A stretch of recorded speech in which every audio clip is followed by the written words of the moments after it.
Welcome to the Undisputed Podcast. I'm your host, Jenny Taft. This podcast is the full show from today's episode of Undisputed from start to finish. They've got a busy slate, so skip Shannon, let's get to it. Good morning. Welcome to Undisputed. We are live from LA. I'm Jenny Taft here with Skip Bayless and Shannon Sharpe. Good morning, guys. Morning. Lakers Nation, baby. Lakers Nation. Repeat. Lakers Nation. Too much. Diet Mountain Dew, the breakfast of champions, the nectar of the gods. I believe I won 3 cases yesterday from you on the Aaron Rodgers gag game and on Patrick Mahomes' failure to throw 4 touchdowns. I think he only had 2. Who knew? And how about them Cowboys? I didn't even need the 7 points. We won it straight up on the field. Take that. Your day coming. Woo! Let's go Thanksgiving. Skip, Let's go watch it. Did you sleep last night? You're riled up right now. Too much Mountain Dew over there for you.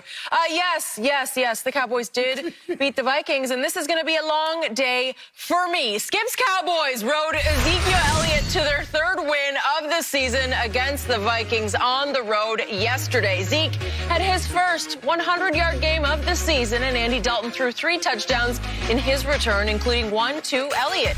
Dallas is now in a 3-way tie with New York and Washington for 2nd in the NFC East behind Philadelphia. And after the win, Zeke said, quote, "We've got to make sure we build on the success and keep getting better." So, Shannon, did the Cowboys look like a team that could win the NFC East? That's easy. This NFC East is pathetic. Let's project out. Does it look like a team that can contend in the NFC? Absolutely not. That wasn't the question. Skip, here's the thing. It's easy. Because that division is pathetic. Then you just admitted it was easy. They win on Thursday. They will be in first place with 4 wins. That's not saying anything. Home playoff game, baby. That ain't it. Come on, Skip. Come on. Look, I'm going to give them credit. They played extremely well yesterday. They got back to their bread and butter. They were able to run the football with Zeke. Zeke looked fresh coming off the bye week. Tony Pollard ran really hard. What did they have? 31 attempts, 180 yards. And now the play action was there for Andy Dalton. 22 of 32, 203, and a touchdown, 3 touchdowns. So when you can run the football, that's what let's not overcomplicate this thing. When they can run the football and they have as many rush attempts as pass attempts, the Cowboys can stay close in every game. The defense didn't play great, but they were opportunistic. They made plays when they needed, especially that last drive to keep the Vikings from even getting in field goal range. D-Law got it started early, got the sack. The DB out, I forget the number 37. Donovan Wilson. You better remember his name. He's emerging. Grabbed and pulled the ball out of Kirk Cousins' hands before he was able to get to the turf. And so give them credit, Skip. They were very opportunistic yesterday. They ran the ball. They looked like a team. But this is the NFC East, Skip. This is not the NFC. This is not the AFC North. This is not one of these divisions where you got a team that has 8, 9 wins in it. You got 4 wins. Hold on. Let's see. 3. So in other words, they got as many wins combined as the Pittsburgh Steelers. And we're over here talking about, okay, does it look like a team that could win the NFC East? Anybody can win the NFC East. That's not saying anything. Well, there are only 4 in it. Yeah, exactly. Right? Exactly. Okay. So they all have 3. So we gonna shake them up, Skip, shake the bag up? Okay. Whoever comes out of this shaking bag, that's who's gonna win. But I give them credit for yesterday, Skip. They played well. This is the best we've seen the Cowboys look this entire season. And they didn't let the Vikings get too far ahead and have to play catch up. So the running game was viable throughout the entirety of the game. Can they win this division? Sure. And I said this, even if they had won no games, because nobody had run away with the division, they were always going to be a player in the division. But all things being equal, if you say right now, who do you think? I would probably say the Giants, but I probably trust their quarterback less than I trust Andy Dalton. Really? Yes. So you say Andy Dalton is the best quarterback remaining in the NFC East, including your man, Give It To Him Wentz, who now has by 5 the most turnovers in the entire league. I said I like the Giants, but I trust their quarterback less than I trust Andy Dalton. Aha. That's what I said. You did not mention the Eagles that you picked to win the division. I'm not talking about them. Okay, you're not talking about them. I'm not talking about them right now. It is my turn. Thank you. Finally, It feels like we haven't won a game that mattered for like 3 years. It does. Finally, we went on the road for the first time this year. Is that really a road game with no fans? It was a road game. It was way up there on the frozen tundra of Minneapolis. But it's air conditioning in that bit. It's a dome. And we were 7-point dogs, and nobody gave us a chance, including me. I did not think they could win that game. And guess what, ladies and gentlemen? They finally looked like a real football team with a real defense and a real offense that made plays that had to be made and real special teams. And I finally sat back at the end of the night and I said, that's the team I thought would win the East this year. This team is now the best team in the East. This team has the best opportunity to win the East because its remaining schedule is the second easiest in the whole National Football League, and we'll get more into the other schedules in this division later. But suffice it to say that the other schedules are much, much harder than the Dallas Cowboys' remaining schedule. I believe my team is now in the catbird seat because guess what? I had a Zeke sighting. He didn't even do this yesterday, but he actually qualified to be doing some of this yesterday because of a critical move during the bye week of Zach Martin, one of the best linemen in pro football, from right guard to right tackle. It solidified everything. Connor McGovern, who's got some talent, at least you can kind of hide him as a young player, right, second-year player at right guard. Right. And all of a sudden, Zach Martin was road grading off the edge, and Zeke was looking for Zach Martin and running behind him. And Zeke's thunder was complemented once again by the lightning of Tony Pollard. Just when you get used to the fullback runs of Zeke, all of a sudden, there he went off the edge, got loose. It was a horrible effort by one of the Minnesota DBs. I don't know what he was doing, but it's okay with me. We'll see what happens in a we situation lulled you to sleep with Zeke's fullback runs. Yeah, the cornerback, Skip, he has to come right now, and he has to give a better effort than that because you watch the receiver go crack the safety. So now you got to, that's the support. You are now support. And one hand is not going to get it done. And once Tony Pollard actually got loose in the secondary, he was actually gone. Yeah. Do you realize that was my first run all year of 30-plus yards, and it went for 42? Zeke is more of a plow horse now. Yes. We know that. Yes. But all of a sudden, you have a complement, some lightning to the thunder. And how about my man CeeDee Lamb yesterday? Was he not the difference maker that I said he would be the night they drafted him? It's a program changer. It's a life changer to get CeeDee Lamb, and he made the play of the game because I believe he made the catch of the year in the National Football League, if we could see that, to put them up 13-7. Wow. And it was the kind of play that makes the rest of the team say, God, we got that guy on our side. Well, Skip, if you think about it, late in the ball game, Minnesota had a chance to put it away because the DB undercut Schultz on the slant, and he missed it. And it gave him a second opportunity. You got to cash in those, Skip. You got to cash in those. You got it. You guessed right. Well, I think we're talking about CeeDee Lamb right now. Are you trying to ignore that? Skip, how could you ignore that play? That's the catch of the year. Stop it. It's not the catch of the year. Flip in midair. It ain't the catch of the year. And crash up to his back and hold on to the football. It was the play of the year. Trust me, that whole bench said, oh, my God, we got a playmaker. So we just went from last week, DeAndre Hopkins possibly having the greatest catch of all time, to now this was the season. Well, I didn't say that. You said that. I didn't say that. But this is definitely not the catch of the year. Well, we'll get into that a little later also. And finally, the real AD emerged for the Dallas Cowboys. That AD in L.A., I don't really care about him. This is AD. We're talking about Andy as Dandy. Okay. We're talking about AD as in Andy Dalton. How many clutch throws did he make yesterday? How about that 4th and 6 from the 29 with 2:05 left in that last drive? Went for it, threw a rifle shot out to Amari. Amari Cooper, can you believe?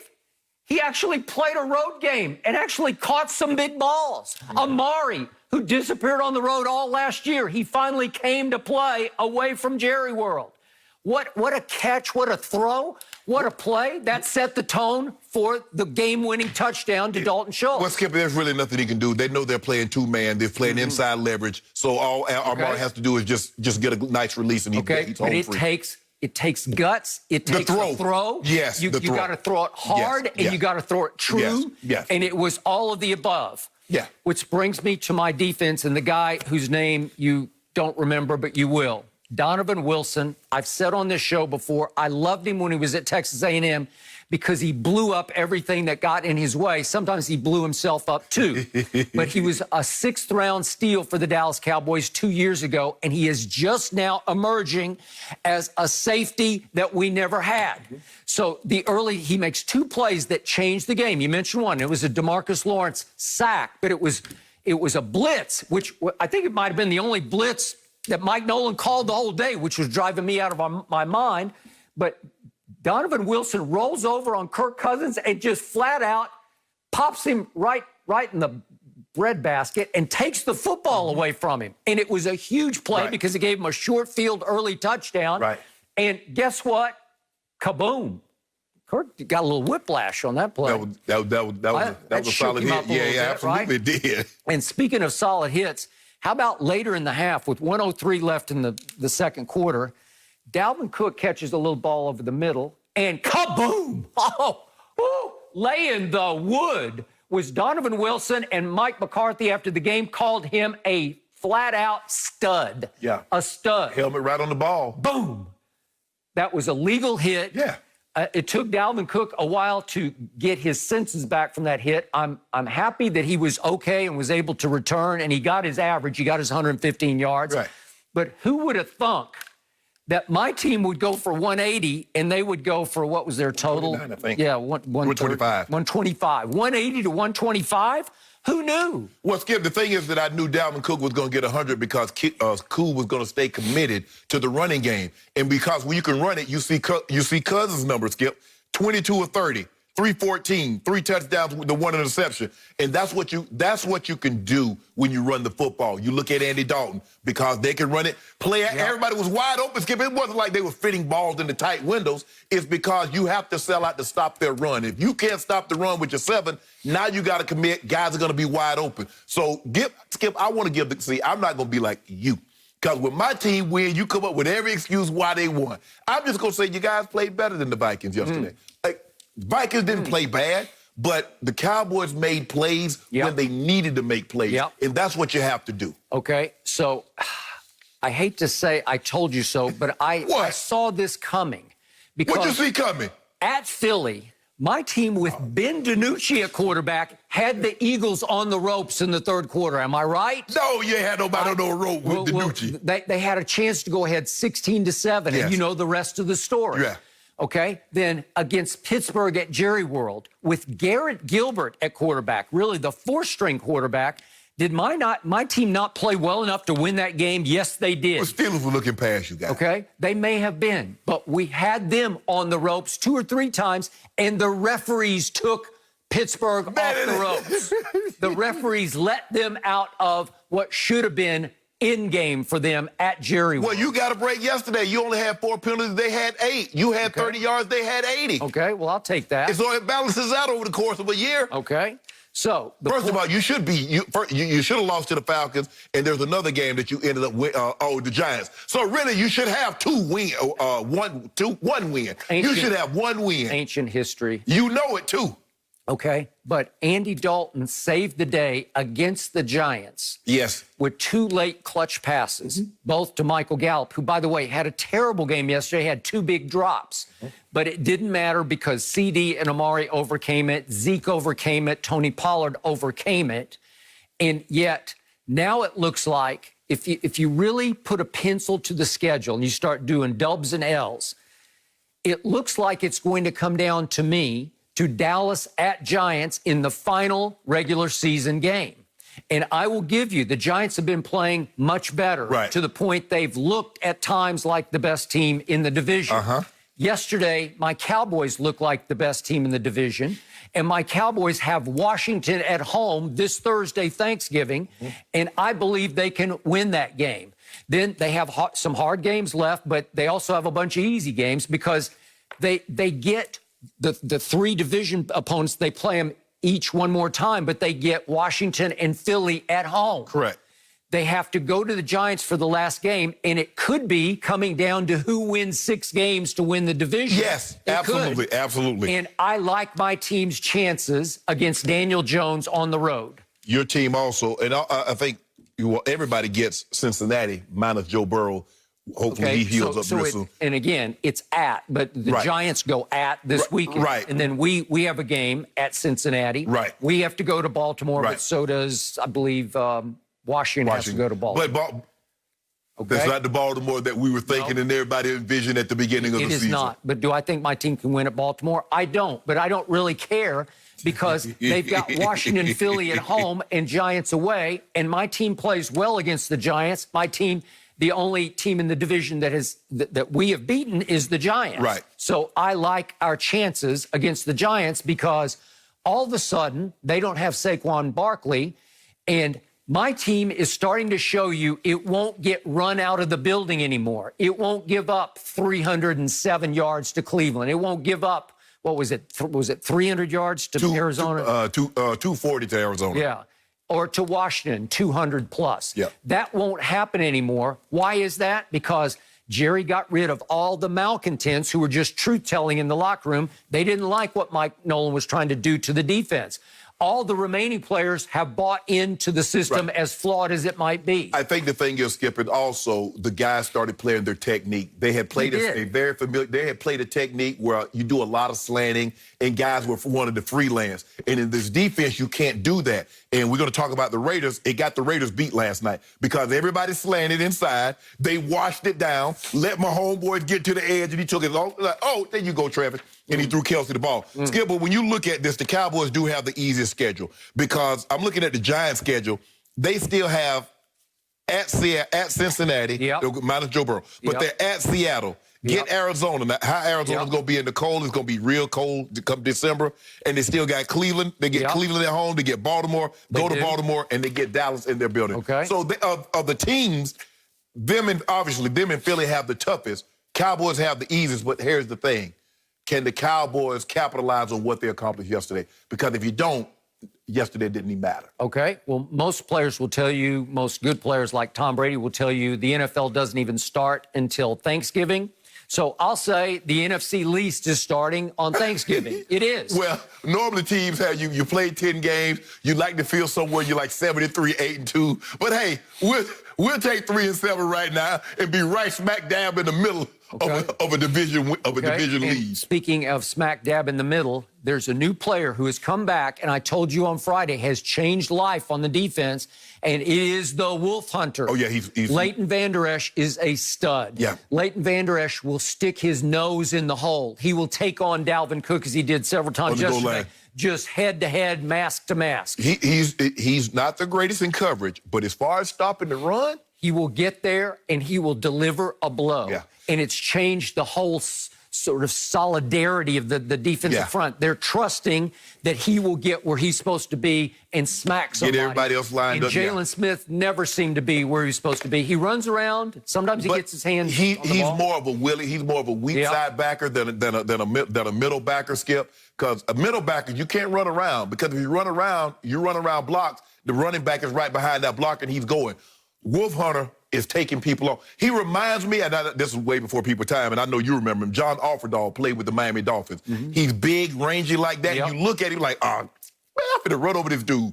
Well, he can drop his hips, and he packs a wallop. Yep, and he ain't afraid. No. He will stick his nose in the hole. You got a button press, you play that position. So yesterday, I saw a real football team. Yesterday, oh my God, I saw a team, even with Andy Dalton, who is obviously not Dak Prescott. But I'm going to remind everybody one more time, he's made 3 Pro Bowls. His first 5 years in the league, as long ago as they were, he averaged 10 wins a year. He's been there and done all that before. He's not afraid of the big moments. Yep, I get it. Minnesota had been playing well. They'd won 3 in a row, and they had run Green Bay off the frozen tundra at Lambeau Field. They beat the Bears. Let's not forget, this is the same team that got blown out at home by the Falcons. Everything has changed. Oh, okay. I got it. Everything has changed. all of a sudden they have figured out a formula whereby they can win. That they have people emerging on defense that make them legit on defense. Who? You talking about Minnesota or your team, the Cowboys? My team, obviously. Okay, Skip. See, this is why some people can't get good things, because see, you overreact.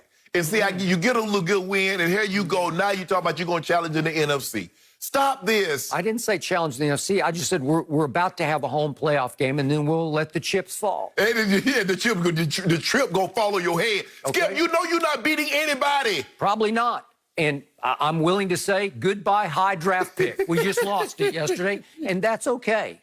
Well, I've decided we didn't really need it anyway. We'll be okay. But Skip, look, Cook played well. He ran like I thought he would. Andy First Cousins was phenomenal.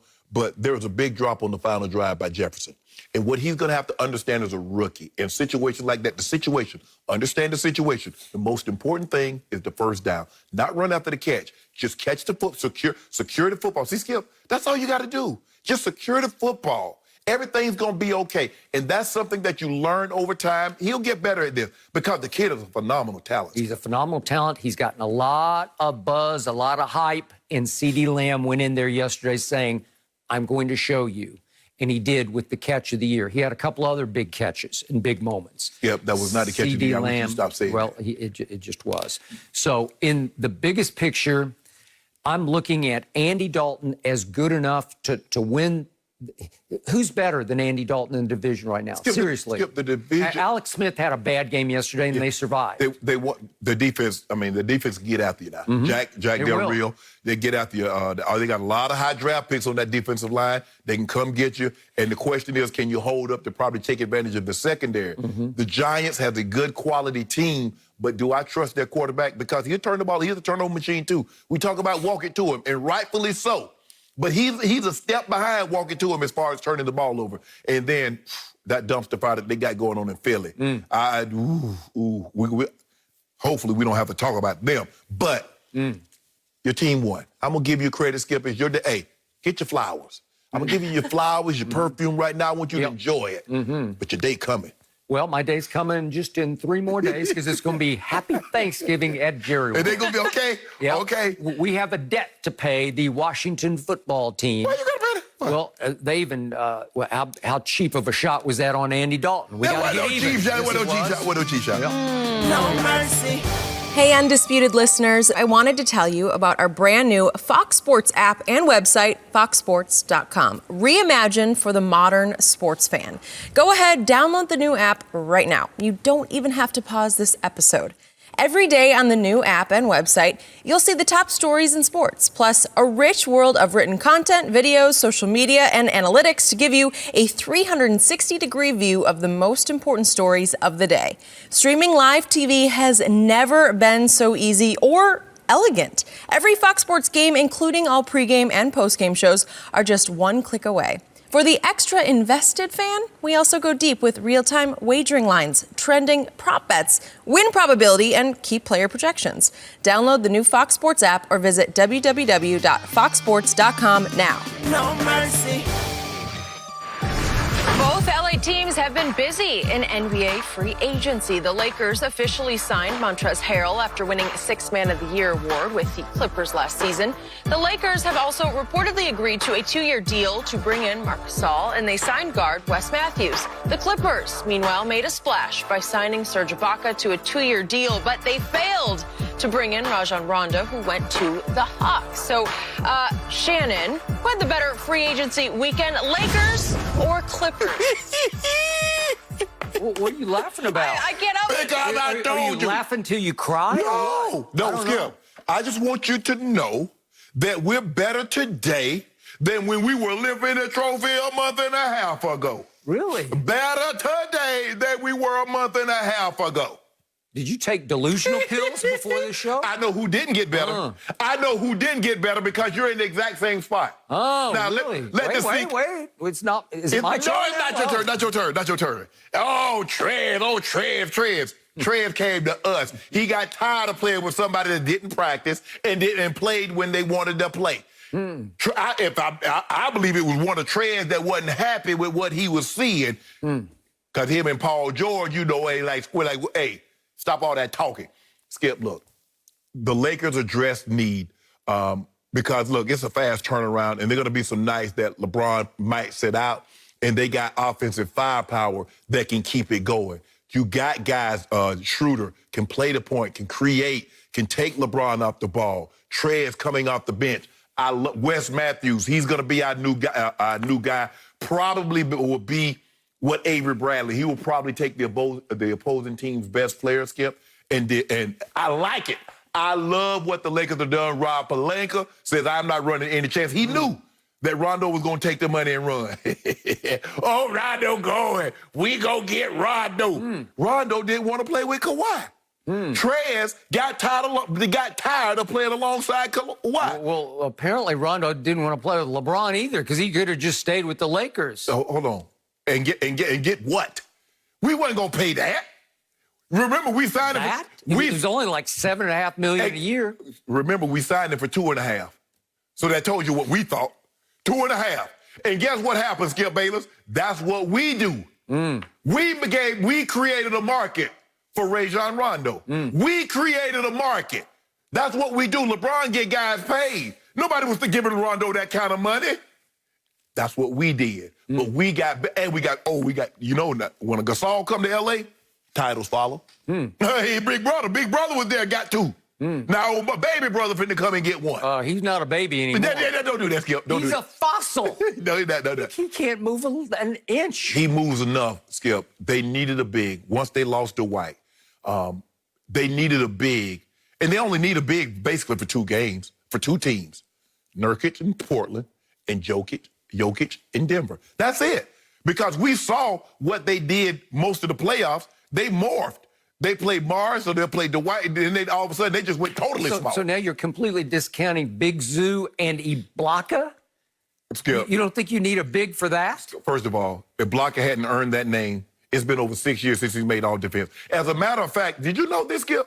That Marc Gasol averaged more blocks per game last year than Serge Ibaka. Now, you told me last week you would rather have Rondo as opposed to 5 blockers. Now you don't get Rondo, and now you trying to hype him up like he Hakeem Olajuwon. I'm not going to let you do it, Skip Bayless. You didn't get better.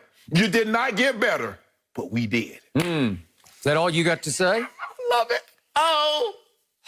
I don't know how you can laugh when you have lost your 2 key pieces who gave you some real mental toughness, who brought you edge last year, who brought you some gray area nastiness that the Lakers don't have because they don't have that dog in them. You lost Rondo. I don't care. He didn't go to the Clippers, but he also didn't stay with the Lakers. He is out of the L.A. picture. You lost Dwight, and I still don't understand it because he even posted that he was going to stay with the purple and gold. It don't get old, said Dwight. And 5 minutes later, he's deleting because they pulled the rug out from underneath him. They verbally said, we got a deal for you. I guess that's what he and his agent said. And at the last second, I guess they thought they needed that money for Trez or maybe to keep KCP. I don't know. But at the last second... you could get paid KCP. They had bird rights. So you can spend all on him and not trying to get your cap. But the point was, Dwight Howard was a big deal to you last year. Yes, we'd love to have him back. Yes, you'd love him. You don't have him back. And now I start looking down the list and I say, wait a second. You don't have Danny Green. Do not underestimate what a cerebral, tough defender he is. Again, Wes Matthews is a physical defender, but he does it with his physicality. That's what we need. Not with his mentality. That's what we need. With his experience. We need that for deal with Kawhi and Paul George and some of those other guys. We get physical with them. So do you really think Wes Matthews is a better defender all around than Danny Green or Avery Bradley? No. I'm not saying Avery Bradley. But Avery Bradley, look, here's the thing. Dwight said he wanted more run, more opportunities. The opportunities was according to who we're playing. If you remember, Skip, Dwight didn't play at all in the Houston series, but the opportunity presented itself in Denver. So we can't just say, okay, Dwight, we're going to give you 20 minutes a game because the opportunity might not present itself. Avery Bradley said he wanted a long-term deal, but he took basically the same deal that he had on the table from the Lakers. I get it, Skip. I get it. He's probably going to get more run, but hey, He got him a ring. We thank Avery for his services, but we moving on. You're going to miss Avery Bradley. You did not miss him in the bubble. You won a title without him. Okay, then. Because every other team had big bubble trouble. You know it, and I know Why they got bubble trouble? Only LeBron's team didn't have any bubble trouble. Why is that? Because nobody wanted to be there. Everybody had mixed emotions about it for 100 different reasons. My guy had mixed emotions. He did not. He questioned whether he should be there after what's going on. He sniffed a cheap championship, and he won it. But what he stole it. But Skip, here's the thing. The way I look, LeBron approached the bubble like I approached college. Hell, if I'm here, I might as well get a degree. He's the only one who did that. What about Kawhi? The Cyclops, still no emotion. He's the leader. I'm not finished with all of your losses.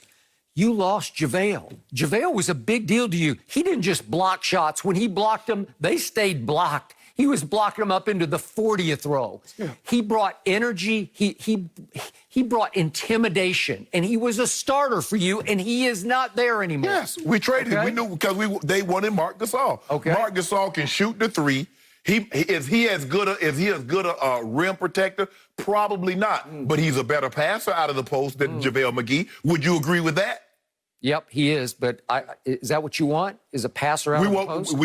Marc Gasol shot 19% from three in the playoffs. He averaged 6 points and 4 rebounds in the playoffs. In the year, he averaged 8 and 6. Okay, that's good. The more I watched him, it's like he moves glacially. He just barely moves. He's statuesque. Hold on. You make it seem like Nurkic is Elijah one. The only big that you got to worry about in the West is Yoke. You got to be able to put a body on him. You got to be able to be physical. Thank you for bringing that up, which brings me to your big signing of the weekend, Trez. Trez got exposed in the bubble. No. Trez, again, especially against Denver, had no chance trying to guard any big, whether it was Plumlee or especially Jokic. He just couldn't guard him. You know why? Trez is listed at 6'8". I don't know. He might be 6'7", or he might be closer to 6'6". He cannot guard the post. He cannot rim protect. He is a liability on defense. He is a beast on offense. I give you that. He will attack like crazy. I think he was 4th in the NBA in points in the paint because that's what he does. Live there. He can't shoot, but he can attack. So is that all you got? Because your defense just took a huge hit. We got better, Skip, and you know it. I don't know it. First of all, Trez had a lot of things going on. His grandmother passed. He got late. He got down to the bubble late. He probably was not in the shape that he needed to be in, but he's coming back on a mission. You know that. Okay. Now, so this is Montrezl Harrell. Yeah. The 6th man of the year. Yes. And all of a sudden, I see a headline, he is signed with the Lakers. And I think, who did they have that kind of money? Because the 6th man of the year on the open market? Yeah. You should get 20, 25 million. No, not the bigs. Wait a second. He got 2 years at $19 total million? Yeah. Like 9.3 and 9.7 are the breakdown? That's the mid-level exception. Okay, 9.3 and 9.7 for the 6th man of the year. And I'm thinking, wait a second. Oh, now I remember. He's a clutch client. What I got to do here? He was a clutch client. Then he fired Rich Paul. Then he rehired Rich Paul. And somehow he became a Laker because LeBron was the one who created Clutch Agency. So he sort of oversees it. So wait a second. How did he take this small of a salary to go to the Lakers? And it makes me, my red flags are just going up everywhere. Let me ask you, the little buzzer is going off in the back of my head. It shouldn't go up. Alert! It shouldn't go up because that's what the bigs are getting. Tristan Thompson got the exact same deal from Boston, and he had a career year with rebounds and points. 6th man of the year. But Skip, I'm just saying, Skip. What we see is a premium on what? Shooting. That's why Bogdan from Sacramento, 18 years, $72 million for 4 years. You look at the shooters now. You talk about what Trez got.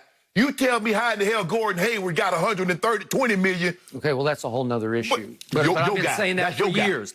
Who? Your guy did that for him. I know, he did. But I've always told you, he's the worst GM in the history of basketball. And he is by far the greatest player in the history of basketball. But so it balances out, so he even here now. Okay, well, here we go again. And don't get me started on Gordon Hayward. I've said this since he was at Butler. Way overrated. And absurdly overpaid. But the point is it because of the demographic attraction that he brings? Maybe. I don't know what he ain't breaking no more wins, but Skip. All right, but so that's what the I bigs have are to getting. wonder, when Trez goes to the Lakers for that low of a salary, I think, wait a second, did Rich and LeBron pull him aside and say, hey, we'll take care of you later? I know that's cap circumvention. You can't do it, but surely they had to promise him something besides that salary to come in. They could promise him a great shot at winning a ring. Maybe that was enough. If Trez could shoot the three, Trez would have gotten 20+ million. But that's not what he does. What you saw is a premium on shooters. You look at Van Fleet. Thank you. He got 20 mil, but he can shoot the three. He can handle the point. Which brings me to my Clippers. They signed a guy who had a career year last year, who is better than Montrezl Harrell.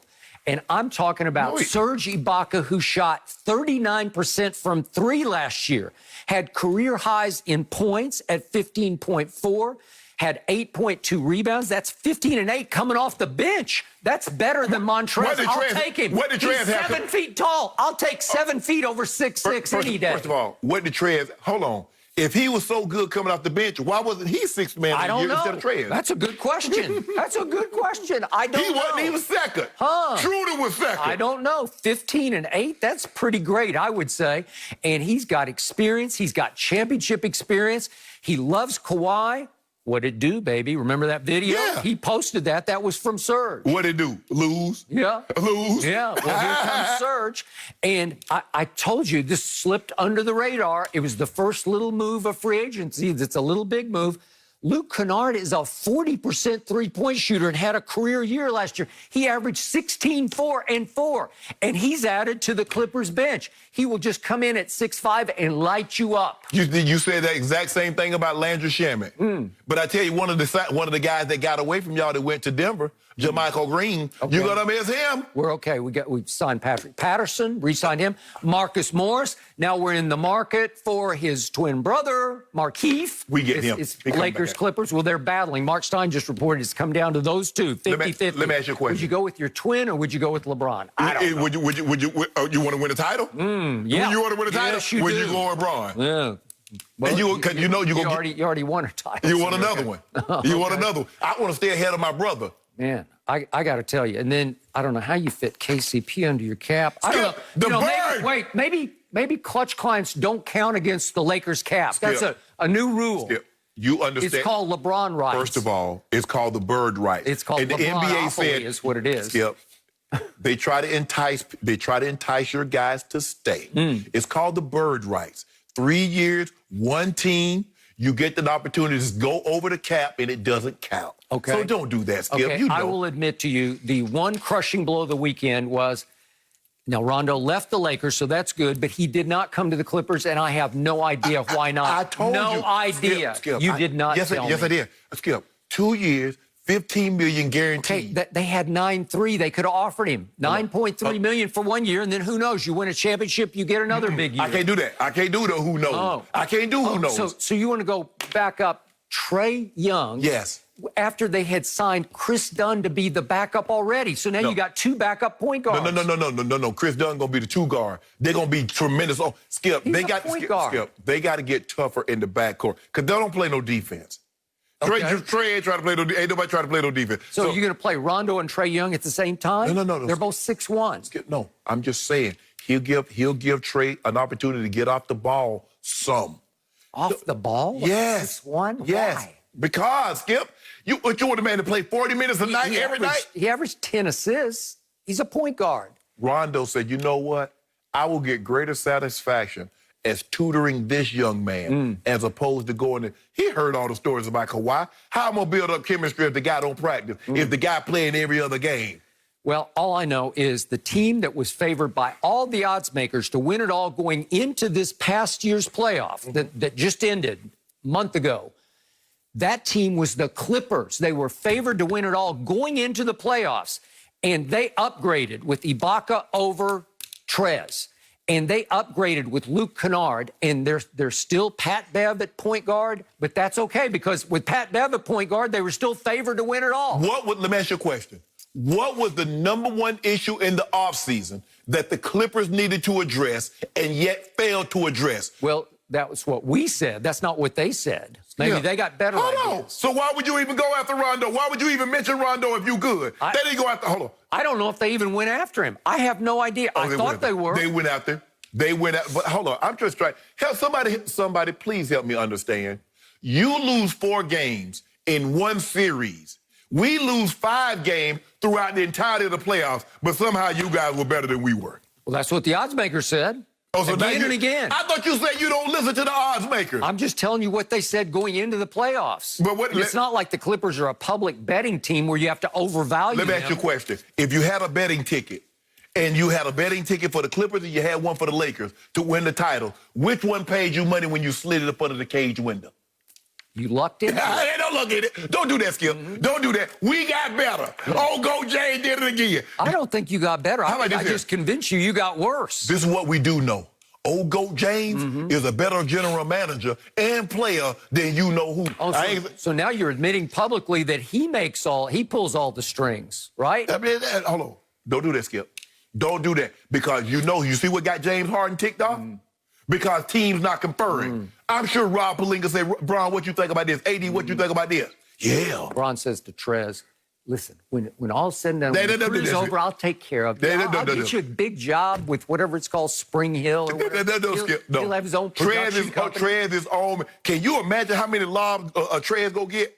How many easy layups he gonna get running to the front of the rim? Speaking of easy layups, do you realize how many the guy he's guarding is going to get on the other end? Nah. Thank you. Dude. We got Marcus Gasol. And because Skip, look, our closing lineup, because AD gonna play the 5. You know, Skip, we put AD at the 5. It's good night, Irene. Marc Gasol can get out and run on the break. No. He can fly. All we need him to do is a big body to take up space in the lane. Hold down Nurkic, slow down Yoke. That's all. Good luck to you. Good luck. Hold on. The Nuggets lost a lot. Plumlee, Craig, they lost Grant. They lost a lot. They got substantially. They didn't get better. That's just why the Clippers should still be favored going into next year. Thank you. But they're not. This is going to be interesting, You saw the odds makers. They're not favored. This is going to be interesting. We've got a month, basically, before the season starts up again. So plenty to discuss until then. But I want to talk about Patrick Mahomes and what he did I want to talk about yesterday. this. He refused to let his team lose to the Raiders twice in one season, down 31-28 with 1:43 remaining. Mahomes surgically moved the ball down the field for the go-ahead touchdown, leaving Vegas with only 28 seconds left. Mahomes went 6 of 7 for 75 yards on the last drive that took only 1:15 to seal the win. Shannon, please give Mahomes a letter grade because he just makes it look easy. Virtuoso. Skip, this is it, Skip. I mean, some of the greatest surgeons in the world cannot operate with this kind of precision. Oh, they use robots to get the precision that this kid used last night. He's human.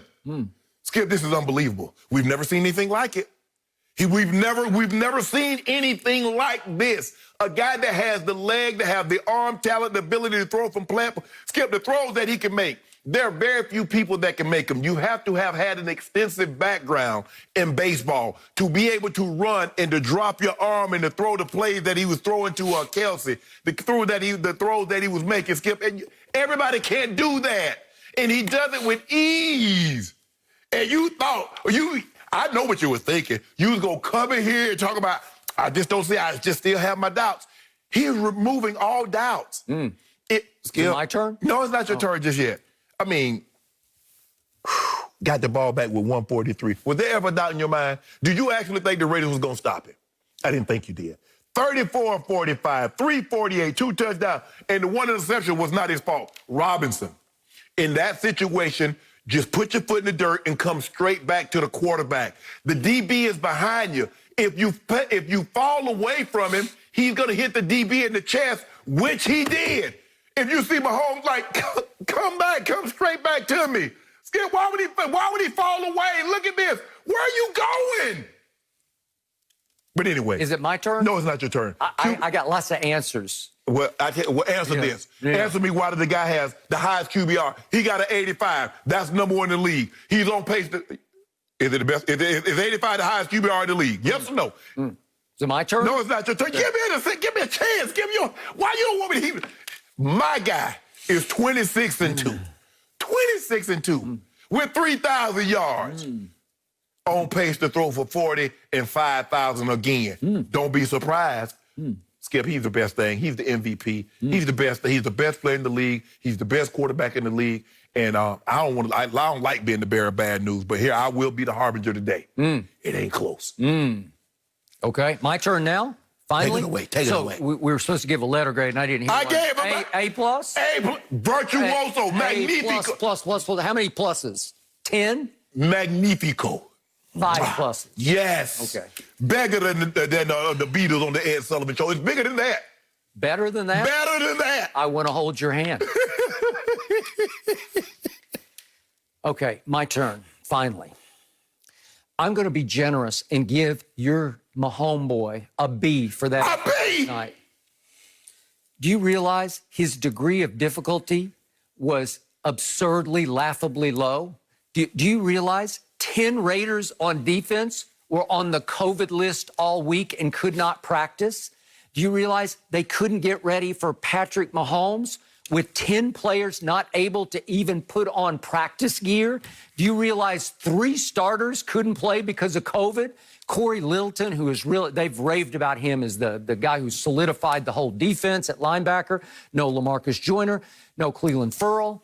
3 big pieces to the puzzle were gone on defense. You should have eaten that defense alive. He did. You should have thrown the biggest Las Vegas party ever thrown. He did. And it took him till almost the final throw of the game to finally pull them ahead. But Skip, you saw kidding? You saw what the Raiders were doing. They would not snap the ball until it was under 10 seconds. So they're going to minimize his possessions. And then what they were doing, they were going down the field, taking 5-6 minutes, touchdown, because they didn't want my homeboy to have the ball and go run back down the field on them. So you said 4 touchdowns. First you said 5, but you pulled it back to 4. So we bet a case of due on 4 cases. And he only threw 2 touchdown passes against a defense that was COVID-racked. Are you kidding? Skip. But here's the thing. But if you look at the situation, he had the ball 1 time in the first quarter.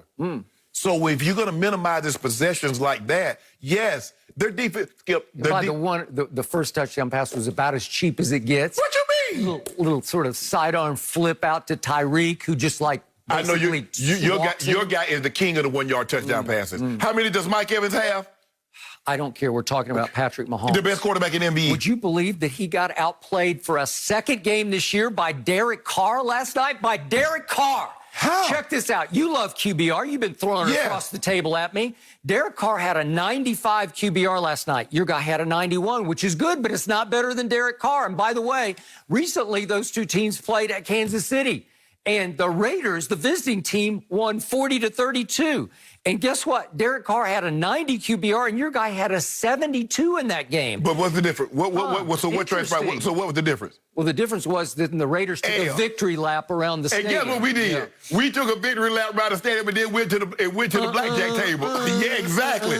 What am I trying? Whatever, some old flippity bus driver, and we stuck it to him. By the way, that's the second straight game in which Patrick Mahomes has been outplayed by the opposing quarterback, because just 2 weeks ago in Kansas City, would you believe that Teddy Bridgewater outplayed him, had a QBR of 87 to Mahomes 82? He just keeps getting outplayed by the opposing quarterback, and you're saying he's the runaway MVP? I don't get it. Skip, he getting outplayed, but what does each quarterback leave with at the end of the day? He's like, well, I got a high QBR, but I got this L. Okay. So now we get down to the terrible interception he threw at the end of the half. It was such a bad idea because you talk about his instincts. Do you realize that the rookie DB, Trayvon Mullen, who came out of Clemson, he was a 3rd-round pick, I believe, this past year, he falls down. If we could see this play one more time on the interception, he falls down. And Demarcus Robinson wanted him to lead him to the inside because it's just wide open to the goal line. It's to the goal line. Throw it to the goal line. Skip. He's falling down. He's on his knees. Don't throw it to him. He's on his knees. Let me tell you, Skip, I don't know a whole lot about offenses, but I know this offense, that's the West Coast offense. And there's no ad lib on this one. It's put your foot in the dirt and come straight back downhill. I can't lead you. Every once in a while, you have to it's called prima facie. When you're driving, it's the conditions. You have to react to the conditions. Is it raining? Is it snowing? Skip. Is it icy? Skip. Oh, he fell down. Just lead him. Skip. DeMarcus Robinson's like, just throw it right here. Just throw it right here. I can't do Skip. With my back, I can't anticipate a DB's falling down. You told me we've never seen anything like it. No, Skip. You go through your motion. He's like, I got one-on-one coverage. He's going to stick his foot in the dirt. He's coming straight back down the hill. I'm letting it go. Skip, I let the ball go in anticipation. And for the first time in his career, I saw young Patrick Mahomes show up a receiver as he came off the field. What did he say? He's waving to him.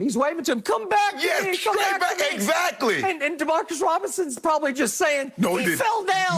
No. He fell down. Just throw it to the goal line. Throw it to the goal line. I got him. I got him. DeMarcus Robinson doesn't know he's falling down. Yes, he saw him. He's waving his hands up to the inside. Skip. You got to throw it inside. No, you can't, Skip. That's the West Coast, Skip. I promise you. You don't ad-lib that. If that's surgical, I don't want Patrick Mahomes operating on me. That's what I want. Skip. Which brings me to the final touchdown pass, the game winner. And yes, I don't know what the rushers are doing. All the Oakland rushers, the Vegas rushers, they all go to the right. I don't know what they're doing, and it's a rugby scrum, and they just suffocate them.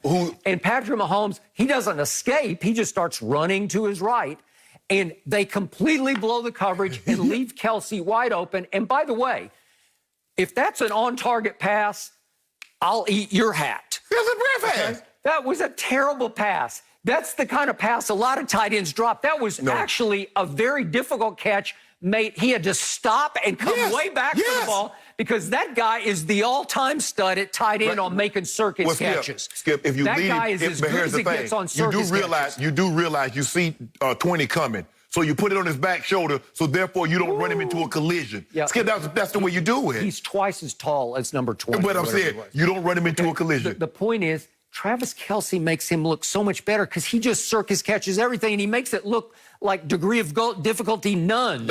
That was a hard catch made easy. How many tight ends dropped that ball? I'm not going to minimize Travis Kelce, but Travis Kelce took off when that guy became the quarterback. Now, you look at what Travis Kelce was with check down Alex. You look at Reek with check down Alex, and you look at what those guys are now. Okay, so to me, if that was surgical, I don't want Mahomes operating on me. So there are two throws. You say it's a virtuoso masterpiece? Virtual. Really? I don't know. Hold on. What about those drops? What about the drops that he had?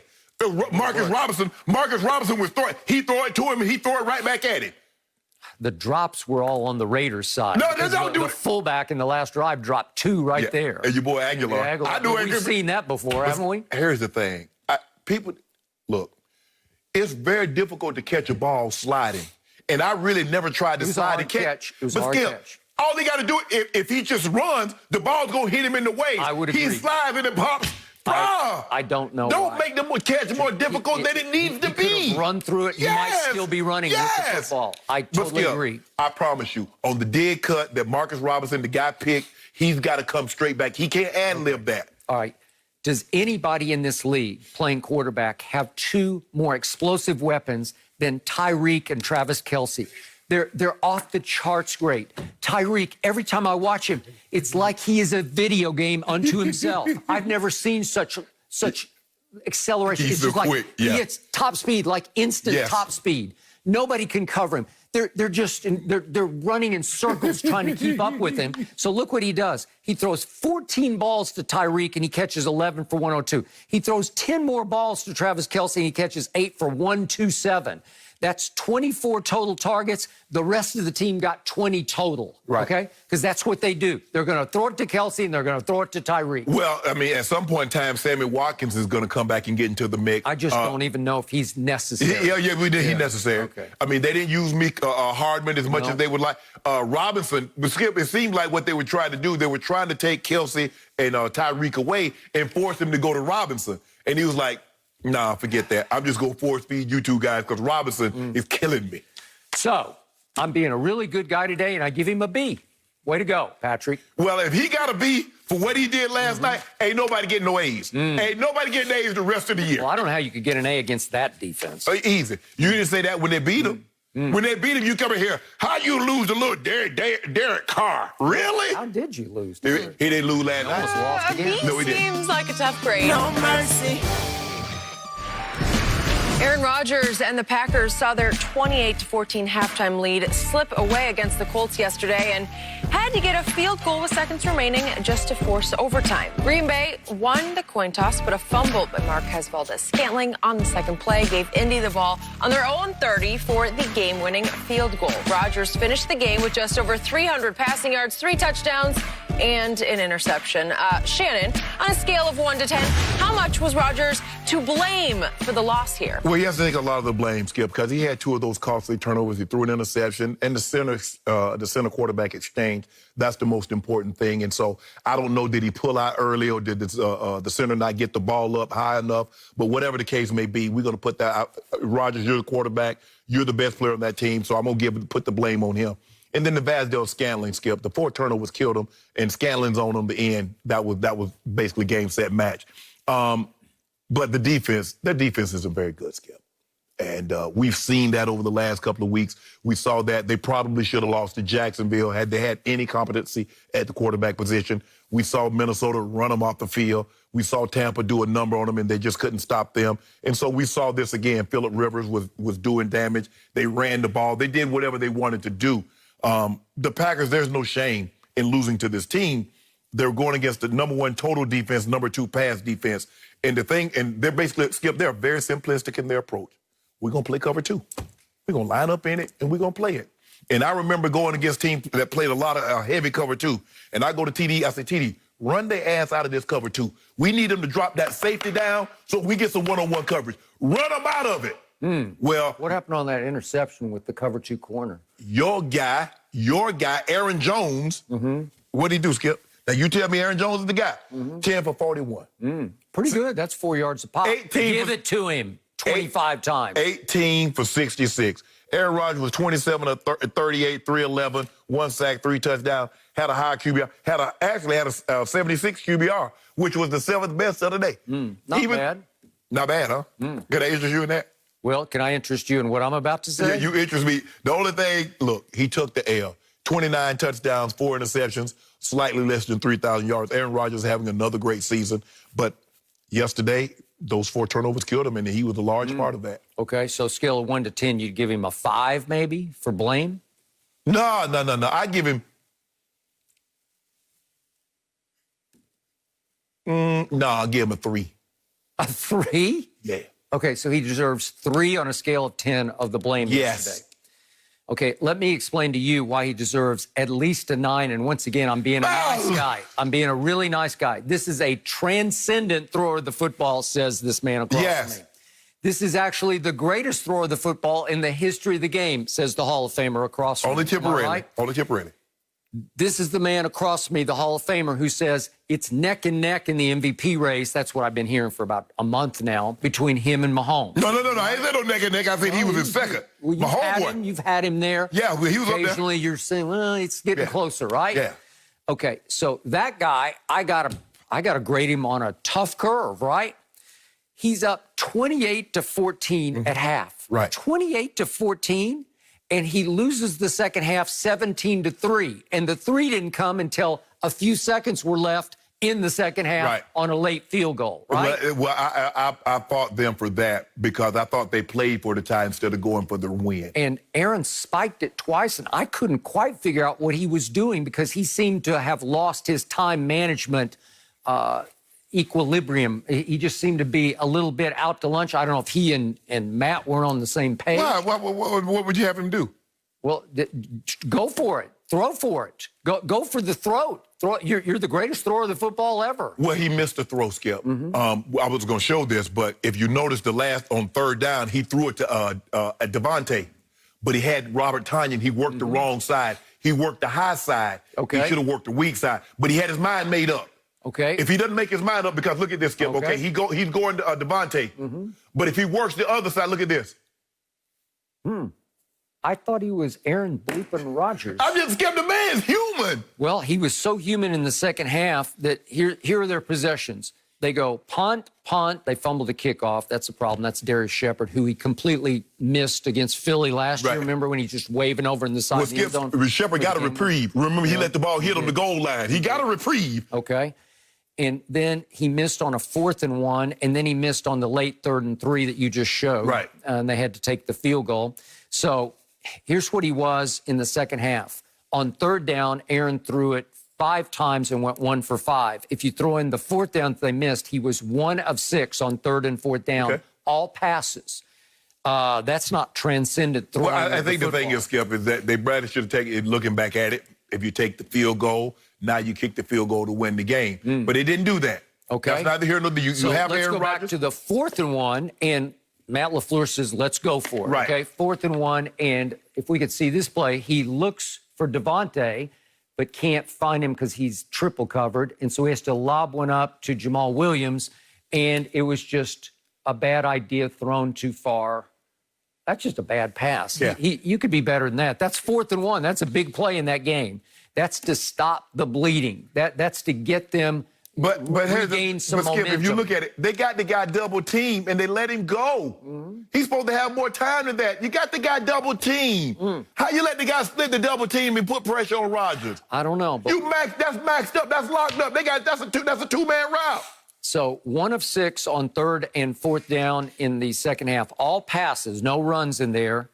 He's got to make Skip. I think that blame goes to a 9 on the blame meter. He has to make a better throw than that. But he has to think that on a two-man route, I'm protected. They keep the tight ends in. I don't understand. I don't understand this. But like I said, he understands it's tough to play like he has to play and like Mahomes because your defense, you feel you got to be perfect on every possession or bad things are going to happen. And for the most part, his career, he's been perfect. Mahomes has been perfect. You look at what he's been able to do in his first 3 full years of starting Mahomes, his defense hasn't been great. But somehow, you know, Skip, in order to beat teams like the Packers and to beat Kansas City when they got these great quarterbacks, you got to get to 30. You're not beating them. I'm glad you brought Mahomes back up because before I get to the final stat I'm going to share with you about Aaron Rodgers, would you believe that last night was Mahomes' first ever touchdown pass to win a game in the last 2 minutes? So you're raving about the game has never seen anything like this. Yeah. And he did for the first time what Tom Brady just routinely has done his whole career. So Tom Brady was doing. You got to realize, Skip, this is only a 3rd year starting. Okay. Tom Brady couldn't.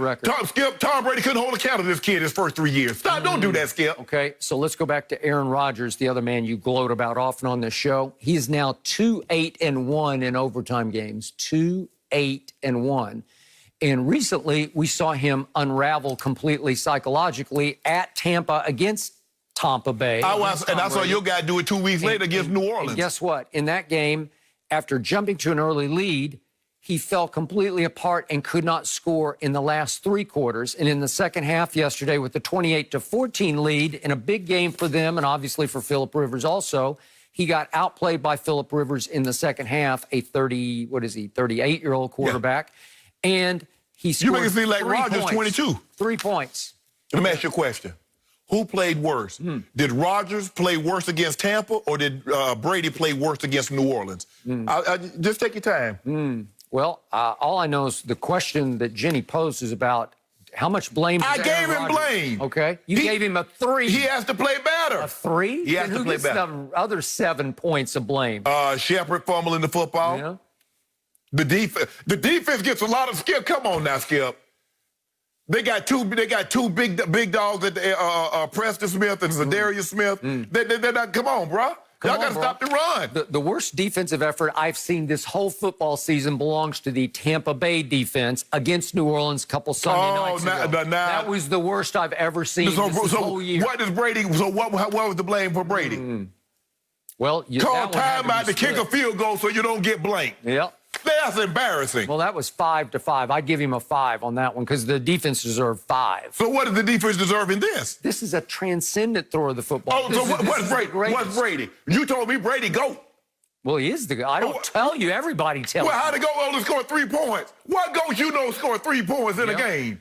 Well, when your defense can't stop Drew Brees for the first 6 times he's got the ball? Okay, what about... Are you kidding? So what about the defense, Aaron Rodgers' defense? Couldn't stop Phillip Rivers. And you say Phillip Rivers, you say it's painful watching Phillip throw the ball. And that defense couldn't stop a guy that you just said, how old is he, 38? Well, all I know is Aaron Rodgers scored 3 late in the second half. That's all he got. I mean, your guy scored 3 points the whole game. Now, you talk about a man that's 38 years old, that has to chase 9 kids around at night when he get home, so that's really like 46. Yep, I would agree with that. He did that to the Packers defense. Yep. And by the way, I won another case off this game. Did you? Yep. I mean, geez. Easy peasy. Busy weekend. I get it back. I'm getting it back for Thanksgiving. No mercy. The Lakers were able to sign new players over the weekend to help with losing the likes of Rajon Rondo and Dwight Howard in free agency. Marc Gasol, Wes Matthews, and reigning 6th Man of the Year, Montrezl Harrell, will all be joining LeBron in purple and gold this season after they also traded for Dennis Schroeder. So, Shannon, how much better did the Lakers get over the weekend? Did you celebrate a bit over there? Skip, I like what they did. They brought in Schroeder's 27, Trez is 27. Rondo will be 35 in February. Danny Green is 33. JaVale turns 33 in January. Dwight will turn 35 in December. So they got younger. I think they got a little bit more explosive. Wes Matthews, I believe he's equally as good a shooter from the 3-point range as Danny Green, and he's a more physical defender than Danny Green. And so I like what they've done. And Trez didn't cost a whole lot of money. 2 years, basically the second year is an option. They got the mid-level exception, and basically signed him for the mid-level, and they took him away from the Clippers. So we got stronger, and we weakened you by taking him away. And then the biggest issue that you guys needed, you still haven't addressed, and that is the point guard position, because you told me if they get Rondo, it's over. That's what they needed. They needed a point guard because they had morphed into Kawhi and Kawhi. Well, you didn't get the point guard. You didn't get the guy that really helped us win a title. So you didn't get better. We got better. You did not. We're the favorite. You are not. We're going to win the title. You will not. So I don't really... And we got Marc Gasol. We got Marc Gasol, a big body. We just needed someone to bang with Yoke, bang with Nurkic. That's it. We good. Wait a second. We got better. How? We signed somebody who's better than Montrezl Harrell, Serge Ibaka. Skip it now. Hold on. So now you're telling me Serge... All I heard is that we got Trez coming off the bench. Y'all don't have any answer for Trez. Now Trez goes to the Lakers. You don't like him no more. I saw him against Denver get exposed on the defensive end. He is a liability on defense. I'm convinced he's not much more than about 6'6". He's listed at 6'8", maybe he's 6'7". He plays 7 foot. He looks 6'6". He plays 7 foot. He plays 6'6" on defense. He might play about 6'3" on defense. He gets taken advantage of. He is not a rim protector nor a defender, and if you put him at the 5 or even the 4, AD can play the 5. He struggles. But let me ask you a question. AD never wants to play. He hates that number. No. He says he hates starting at that number. In the closing, in the fourth quarter, he plays a lot of the 5. But let me ask you a question. Since you say he's not a defender and he plays 6'3", so tell me what Kawhi, PG, and Pat Bev was doing against Jamal Murray and Luka. Well, they were up 15 in the first closeout game. Then they were up 19 in the second closeout game. And those guys you just listed were up 12 in the third closeout game, which was game 7. And then what happened? And couldn't take it home, which is why I wanted Rondo to settle them down, to set them up, to get the ball where it was supposed to go. But you didn't get him. So how do you feel good about getting Ibaka? Because I reflect back on all the odds makers had the Clippers favored going into the postseason. Somebody in Las Vegas who's really smart said the Clippers are better than the Lakers going in. So really, as is, they were better. And then they upgraded with a 7-footer who had his career year in Toronto. Ibaka will average 15.4 points and 8.2 rebounds in a career. Well, let me ask you a question, Skip. He's 7 feet. Let me ask you a question. And 1.4 assists, which was a career high. You say passing out of the post. So you say the odds makers had the Clippers. Are these the same odds makers that had Minnesota 7-point favorite? Or had the Packers favorite over the Colts? Are these the same odds makers? All I know is you are underestimating how much you lost. Who was I said this 1,000 times on the show, your third best player through the playoff run was Rajon Rondo. Yeah. He is not with the Clippers, but he's also not with the Lakers. That's okay. He's with the Atlanta As long as he didn't go to Hawks. you guys. The guy who scared me the most coming off your bench was Dwight Howard, because he plays with such edge, such physicality, such veteran crafty and nastiness. The Dwight Skip. Dwight really, the impact Dwight had was in the Denver. And now we're talking about it's like the Dwight of Orlando. Don't do that, Skip. Danny Green. I've known him forever. Love him. Danny Green that caused us to lose in the Mama jersey. Is that Danny Green? Danny Green, wherever he has gone, championships have happened. So one so feel about to win the title. I wouldn't doubt it at all. I doubt it. I doubt it. I wouldn't doubt it. They're going to win the East, I believe. I think. Hold on. You just said Kevin Durant is the greatest player in basketball, and now you picking Ben Simmons and Joel Embiid. I love what they've done. I love Doc Rivers. It's going to come down. That's the finals. It's going to be Nets versus Sixers. And right so what now, what are the Celtics going to do? Well, let's go back to the Lakers, because that's all that matters right now. Oh, we go win the title. So you lost the two guys who gave you edge, who gave you veteran savvy, who gave you sort of great. So Trez don't have that edge. Not on defense, he doesn't.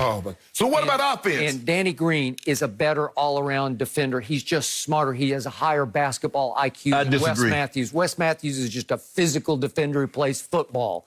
Danny Green plays finesse basketball at the highest level. Well, we got somebody for Kawhi. And listen, Danny Green, I know he goes hot and cold. When he gets hot, he will make big clutch shots. What about Wes Matthews? At Dallas. Remember that game on November 1st? Check it out. You remember Wes Matthews fired them arrows? Yeah, okay. Avery Bradley was your best perimeter defender, and he's no longer a Laker. So how did he do for us in the bubble? You didn't need him in the bubble because Why not? Everybody else had bubble trouble. Nobody wanted to be there, and LeBron took advantage of it at the highest level because he stole a championship. Skip, I won't minimize Avery Bradley. He played really well. But you based on everything Avery Bradley did on that one game in March. That's what you did. Boy, he made threes that. Okay.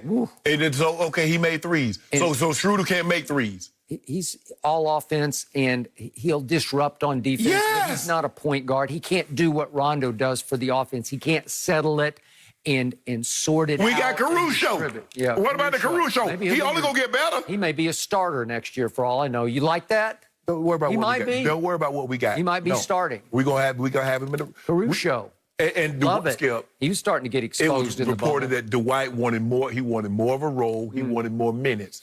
But in a situation, and that's Skip, Gary Kubiak, who's the offensive coordinator out in Minnesota, he saw me down. He said, 84. He said, the thing is, it's a blessing and a curse to win a title. He said, because when you win the title, everybody's happy. But you get a lot of people thinking they're more responsible for winning this title than they actually are. So Dwight Howard now, he played a great role in the Nuggets game. But now he feels he should come back now. I need 25 minutes. I need more opportunities. Bro, the opportunities come when the situation presents itself. The Nuggets was the situation that presented itself. You got your opportunities. But in Houston, that was a Keith Morris game, a series. So you have to understand, but because he won the title now, so how much you think he's going to get now? You think they're going to run play for him in Sixers? No. No. We'll see. So the Clippers got a guy who's 7 feet tall and made 39% of his threes last year in Serge Ibaka. Montrez he doesn't shoot threes, right? He tried a few in the hold on. The team that was down through, the team that lost to the Celtics, that guy, why did he make him against the Celtics? So it went from pick and roll with Trez to pick and pop with Ibaka, right? Oh, we like that. Better defender. Hey, LeBron gonna lead the league in assists again.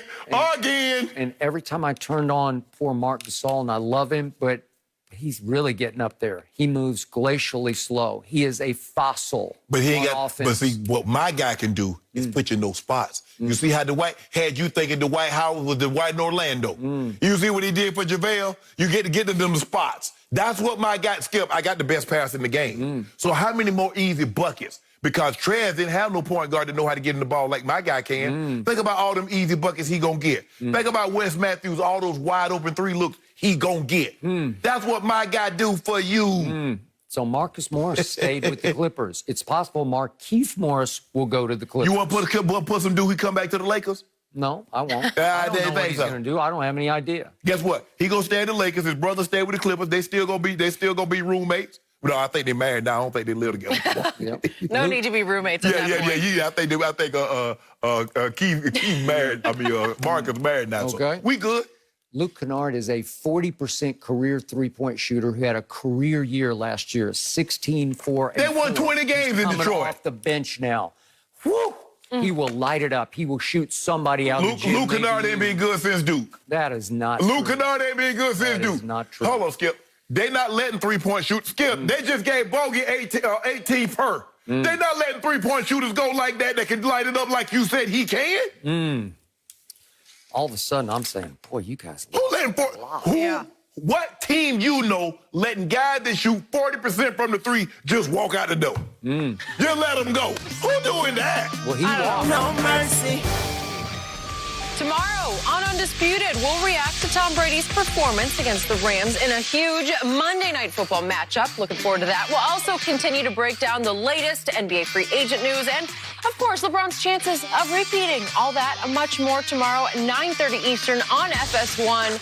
I love this time of year. There is so much to talk about, but I want to get to Tua Tagovailoa here because he struggled in his fourth start against the Broncos on the road, barely completing 50% of his passes for 83 yards.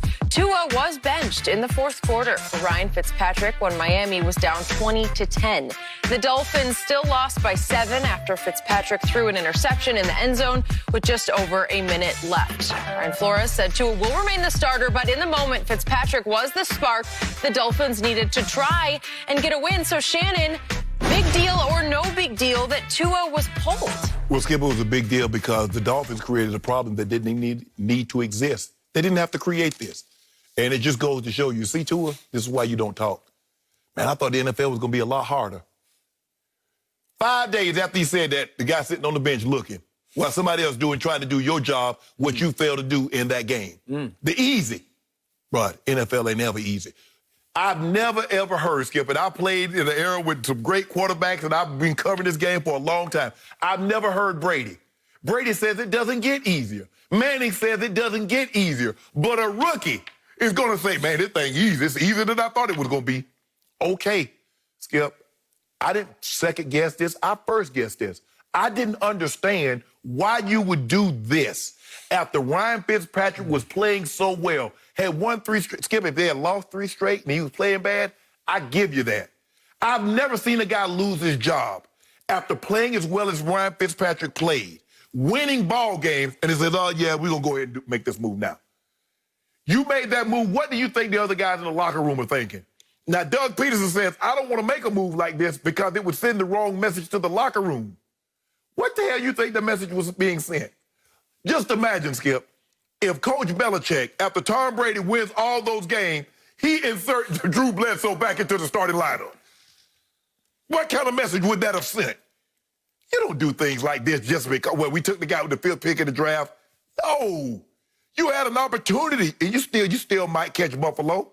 But Ryan Fitzpatrick was playing too well. You created a problem that you didn't need to have. And now you got a problem on your hands moving forward. Because I'm telling you, the guys in that locker room believe Ryan Fitzpatrick gives them a better chance to win. Tua, I know. I've been in locker rooms a long time, and I'm telling you what they're thinking. They ain't going to say it publicly. They believe in Ryan Fitzpatrick, and it hurt them. They almost believed in him all the way home yesterday. He got him back in the game. He did. They won't say it, Skip, and it hurt Ryan Fitzpatrick because he's like, man, I didn't know. This caught me off guard. It hurt him, and it hurt them because it's something about this kid, Skip. I mean, everywhere he goes, Skip, he go to Tampa, and you see how the guy, he come out there. Ryan Fitzpatrick? Ryan Fitzpatrick. It's something about him. He's just infectious. He's magnetic. He just has that kind of, look, it's magic. Yes, he just has something about him, Skip. The guy's like, man, I want to play with this guy. I want to play for this guy. It sounds like you are getting down on your man, Tua. Skip, I just believe in the situation that it was under, that Ryan should have stayed in there. Now, maybe, Skip, they couldn't protect him. Now, maybe they looked past the Broncos. Oh, man, the Broncos, they're terrible. They can't do anything. Tua had never been hit like this before. They got after him. And then now you let the Broncos run. I was surprised, Skip. I was surprised with how well the Broncos offense moved the ball against Miami's defense. The way they ran the football, I'm like, huh? I remain skeptical about your man, Tua. I was before the draft. I was after the draft. I'll say it again in a nutshell. He had reportedly 5 surgeries at Alabama, and the great Shannon Sharpe has always told me, heard in college, heard in the pros. That's normally what happens, Skip. He measures about 6 feet tall, and he's got an average arm. It's an accurate arm, but on velocity, I'll give him average, though some of his throws require hang time. You can it's like punt You got to fair throws. catch it? Yep, you do. And here he was off this like idealistic, wide-eyed comment. I thought it was going to be a lot harder than this. He goes up to Denver. You know that place. You know that. But you don't know this team because this team was 3-6 coming into this game. Yes. This defense ranked 27th in the NFL in points allowed. And this defense did that to him, sacked him 6 times. I did not watch this game closely. I'll be the first to admit, but I've carefully watched the highlights and even the ones we've been showing here. He just looks a little brain locked, like, I don't know. And before, you can't play like this in this league because it's hard. Well, what they did, Skip, is that what you try to do with a rookie quarterback, you take his first throw, you take his first read away. You make him go to a second because they gave him something simple. Just get the ball out of your hands. Yeah. So what the Broncos did, they took that first read away, and you see, he clutched. Up, boom, it's over. Six times you go down, and you're coming off a hip surgery that was at least career-threatening. Not career-ending, but it was career-threatening. So I hark back to the track team of receivers he got to play with at Alabama, and all of a sudden he doesn't have that kind. Because you saw what Devontae Smith did. He's setting records at Alabama. And we got Judy at Denver, and we got Ruggs with the Raiders. Right. And I'm looking around at Jay the Waddle, who got hurt. But again, you had all 4 of them on one team, and it's like, where's the candy from the baby? I'll take that one. I'll take that one. And by the way, that running back they have, whoo, he is something. He can run with it, and he can catch it, run with it. Yeah. So my point is that you have to be careful that he wasn't somewhat a product of that.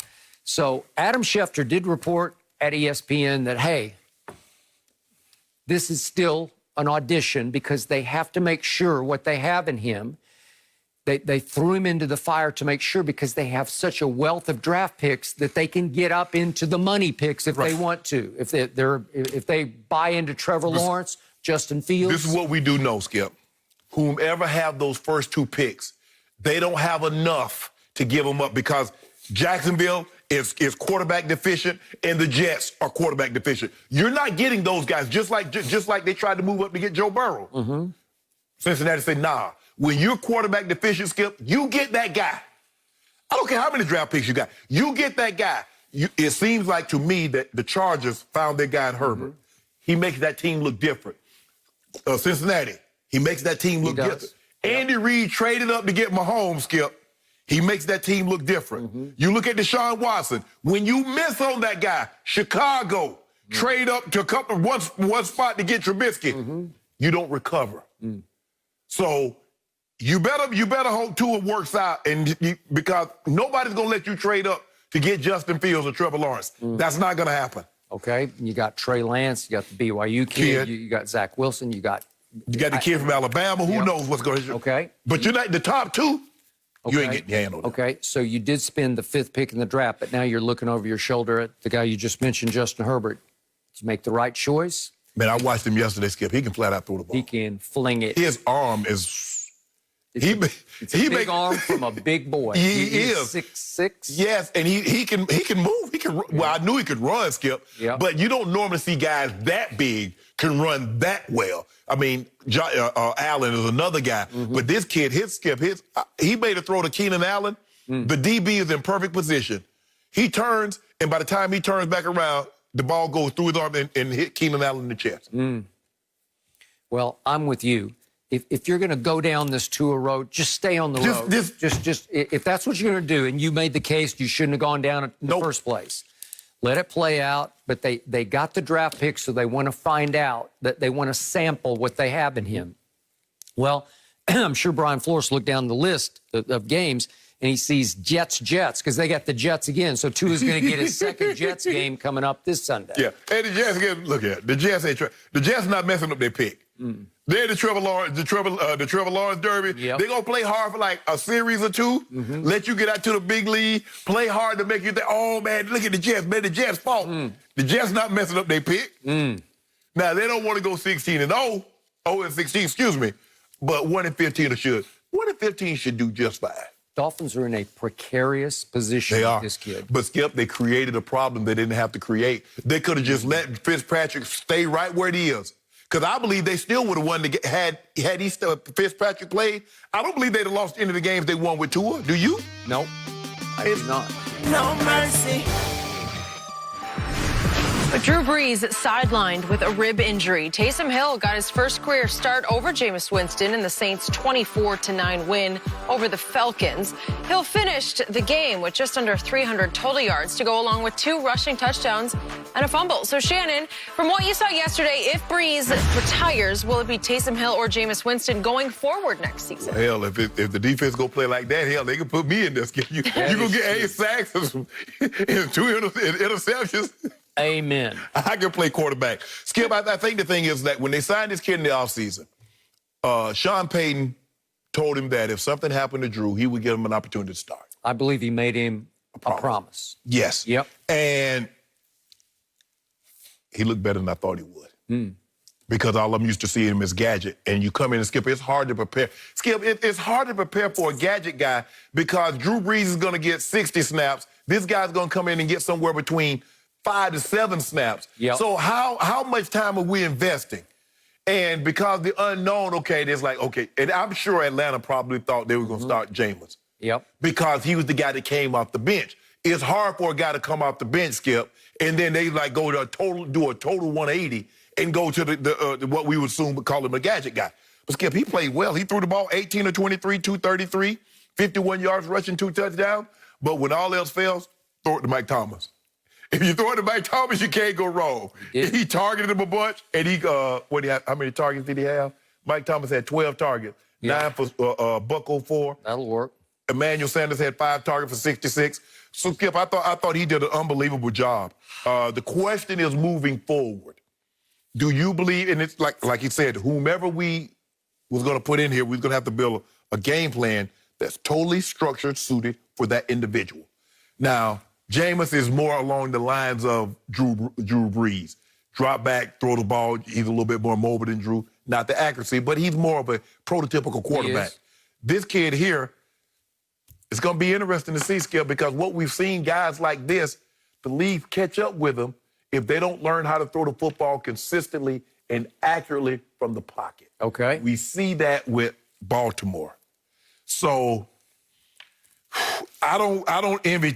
We're going to find out a lot about the same. At Denver, at Falcons, at Philly. Next 3 games on the road, and they get my homeboy at home.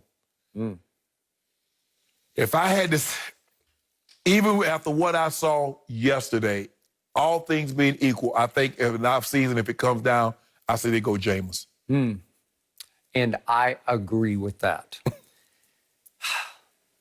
I was also pleasantly surprised by what I saw. Yeah. But I remain a Jameis fan, and my jury is still out on Taysom Hill as a full-time starter. Right. I have a hard time. I don't want to overvalue this game because of what the defense did to Matt Ryan. It did to Matt Ryan what it did to Tom Brady a couple Sunday nights back at Tampa Bay. Even worse. It destroyed Matt Ryan, It did. and he came in hot-handed. He did. They were 2 for 10 on 3rd down. He had a QBR of 19. He was that having high? a hard time. Yeah, I know. But he made some throws. Didn't he throw for 250? Yes. So, yeah. 232. 232.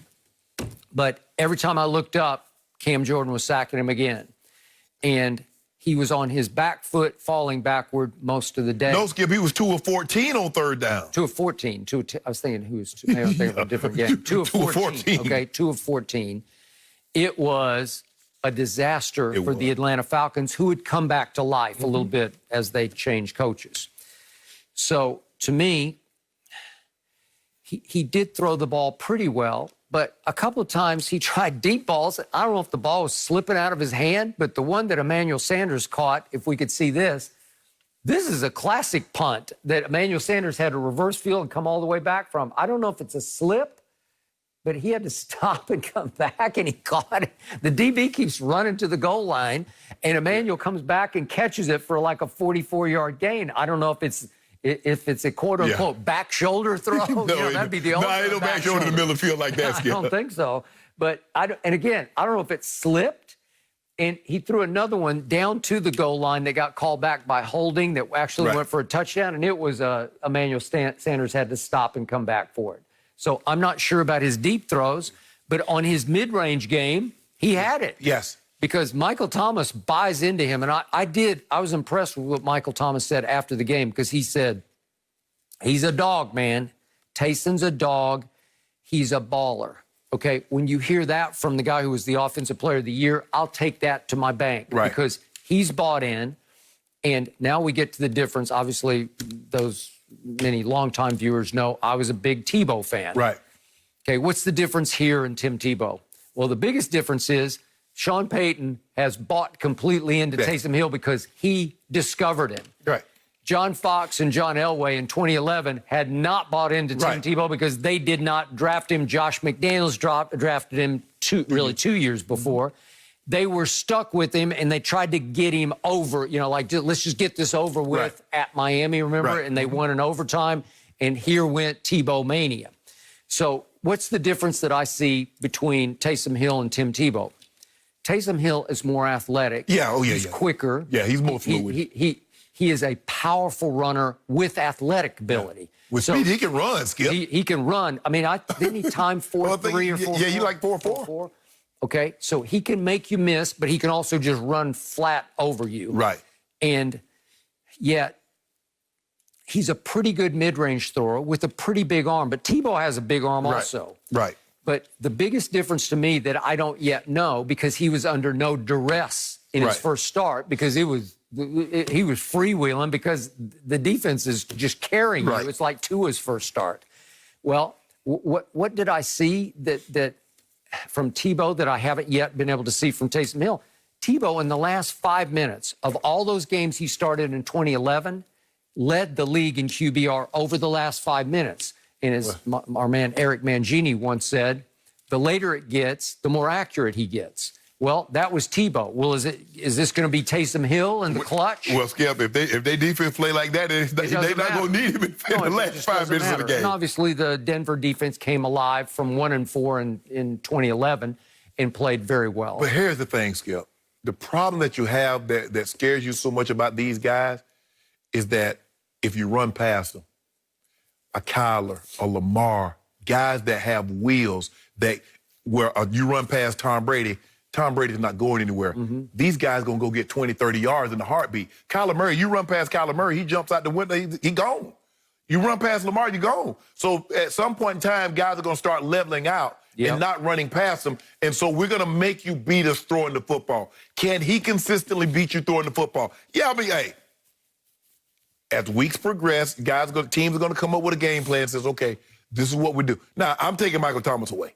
I'm going to make him go elsewhere with the football. Well, Atlanta was unable to do that. You got no chance. You give him those easy crossing throws to Mike Thomas. Okay. Now, it's a lot easier said than done to take him away. But, Skip, if their defense plays like this, I don't care who the quarterback is. Well, what did Teddy Bridgewater do a year ago? He went 5-0. Yeah. He didn't lose a game, 5-0. Because how many times did they sack Brady? I mean, they had 8 sacks yesterday, 2 interceptions. They picked Brady off twice. They picked Brady off 3 times, and they sacked him like 3 or 4 times. So they have 5 interceptions against Brady, including the 2 in the opener. Yeah, right? They did that, Skip, with their front 4. They did. I got it. But again, if it's down to Sean Payton's pride, he's going to try to make this kid work. Yeah. If it's down to who best replaces Drew Brees in our system, well, it's Jameis. Yeah. I mean, you look at the thing, they said Brees has the injuries, like, 5 or 6 broken ribs on one side and cracked on the other. So he might be out for a minute, Skip. Yeah. I assume. No mercy. Well, the two most impressive catches of the day both happened in the Cowboys-Vikings game yesterday. First, it was CeeDee Lamb making an acrobatic twisting catch for a touchdown from Andy Dalton. And then later, Adam Thielen responded with his own impressive one-handed snag in the corner of the end zone. Oh, it's so good. Shannon, who had the better catch, CeeDee or Thielen? Come on, be honest. You know. Come on. Yeah. You're just not going to give my guy the credit he deserves. He made a great catch, but the Thielen was passed. It was interfered with. Caught the ball in one hand. Now, you know a lot of times what happens when you hit the ground. Remember Dez? Dez made a great catch over the top, but when he hit the ground, the ball came out. Okay, that's a point for my guy. Let me ask you a question. One hand. Okay. One hand on you. Let me ask you a question, Skip. In the 101-year history, have more balls been caught with one hand or two hands? That's why they gave you two to catch the ball. This man caught it, pinned it, went to the ground, and still had it in one hand. This ain't Skip. Look, come on. I look like CeeDee. CeeDee playing well, but that is not even close. He ain't that even close. He's the offensive rookie of the year, and he just made the NFL catch of the year. Over who? Over everybody. He's having a better season than Chase Claypool. Mm-hmm. The first receiver to have 10 touchdown catches. Yep. He's having a better than Jefferson from Minnesota. He is changing life. No. Ain't no changing the life. Skip. He's not even the best receiver in the draft. Yeah. Stop it. No. You know, Adam Thielen had a better. Look at that. Yeah. Skip, look what this is. Okay, Adam Thielen. Let's break down what happened. He got held by Anthony Brown, but then he let him go, so he's free. He's running free. He's not being held as he catches the ball. Okay. It's a soft throw from Kirk third cousin. No, he's first cousin. No, he's third. It's like as easy a one-handed catch as you will ever make because it's soft. It's just you just reach up and one-handed. It's simple. You're unguarded at that point. There's nobody trying to fight you for the football. It's a simple one-handed catch. He makes those in practice 20 times a day. Yes, he does. Now, look at my guy. The throw from Andy Dalton, I must admit, was a horrible throw because it's over the wrong shoulder. It's the wrong place. It should be over his left shoulder to the corner, and he threw it behind him, and he has to do a 180 in mid-air running full speed and catch it and smash into the turf and hold it. If he did that with one hand, no question about it. But he had both of them. Well, come on. To have to go find this? Do you realize you should how hard it is to go find that ball in the air and in the lights? Routine. And he talked after the game. He was having a hard time with the lights in there anyway. Routine to go find the ball and have to turn in midair. Did it. It's a season changer for this team. I caught one like that against the Chargers 1 year, like 25 yards down the field. That's the catch of the year in the NFL. I caught a 7-route, Skip. Did the same thing, yep. You did not. In the end zone? No, it didn't. Well, that's what I'm saying. Skip, that was only 4 yards. This is to put them ahead 13-7. Well, Thielen's was 3 yards. Come on. One hand, though, Skip. After he was interfered with. One hand, he just looks up and says, "Thank you very much." It's candy from a baby.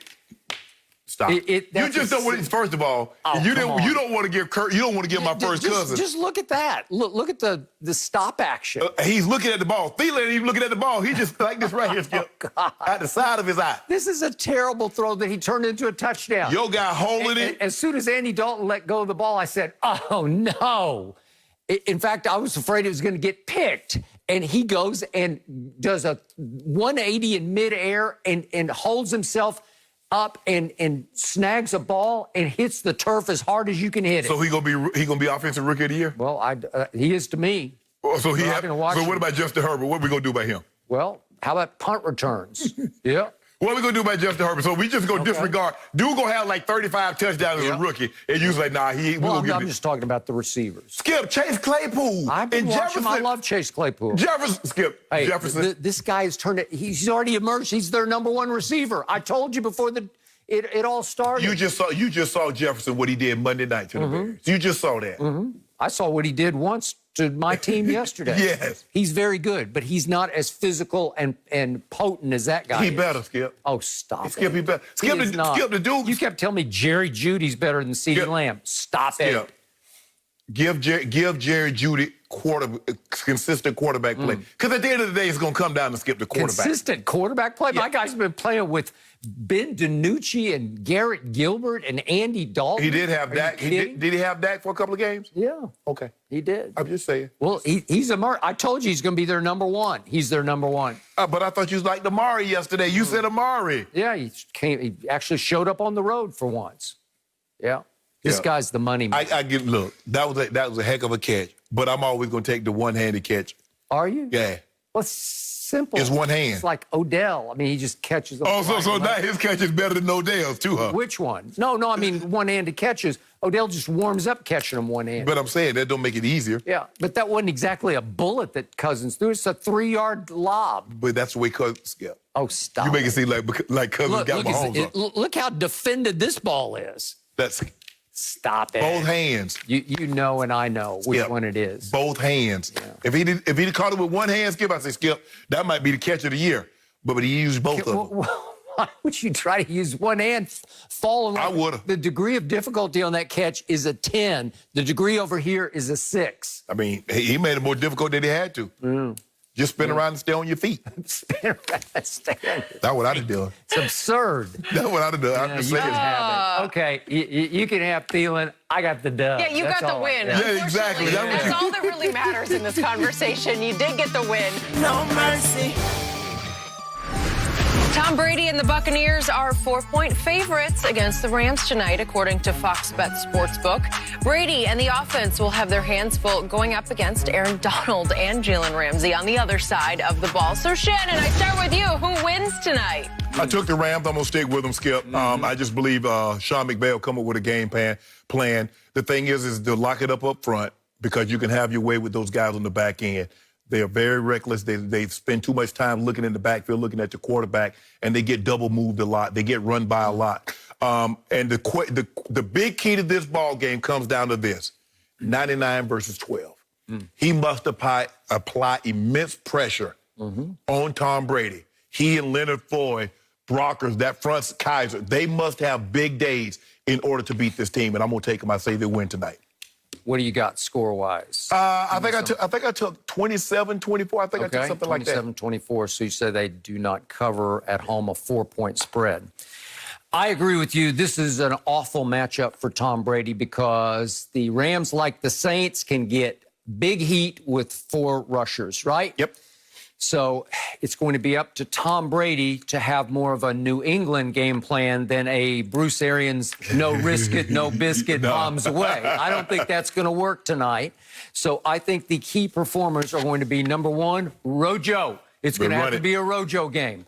Ronald Jones is going to have to bring it about 25 times and just to try to keep those guys somewhat honest. Yep. Keep them somewhat. That's how you slow down the pass rush. It's just the only way. And I think he is capable of doing that. Brady's going to have to go back to dinking and dunking, a lot of A-B on little option routes, a la Edelman and Amendola, just quick stuff. Right. Maybe Gronk here and there, maybe Cameron Brate here and there, but you got to get rid of the football. They're going to throw some screens in there, too. Yep, you know, Tom loves the screen. They don't run the screen. I don't think they run the screen game enough. But Tom loved, when he had James White and Skip Burkhead, you know, he was the screen king. Well, maybe Fournette. Maybe they'll try to get him loose a couple times with little flips into the flat. AD, you got to show why you're the best defensive player in the game right now. You got to show that right now tonight. Well, maybe I can see 2.5. Yeah, I got lower scoring. Hits. I got Tampa Bay winning this one 23-20. Yep. All right. Interesting. Guys, Eric Dickerson will join us tomorrow to break this one down. And I feel like he used to say Tom Brady is an old-ass man. So we'll see what he says tomorrow. Have a good day, guys.